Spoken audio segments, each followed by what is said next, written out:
těchto dnech probíhá v Itálii fotbalový turnaj mládeže Vise World Cup 2010. Českou republiku zastupuje tým Slavie Vyšehrad. Hráči Slavie mají za sebou zápasy ve skupině a do dalších bojů postupují druhého místa.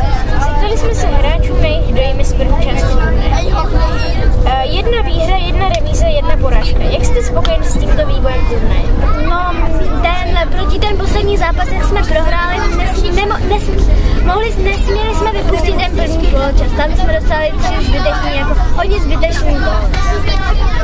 Kde vidíte největší rozdíl mezi vaší hrou a hrou italských soupeřů?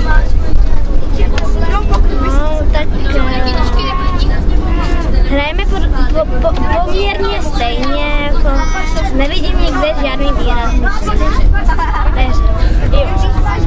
Očekáváte, že zápasy o 5. místo budou těžší než utkání ve Skutečnosti?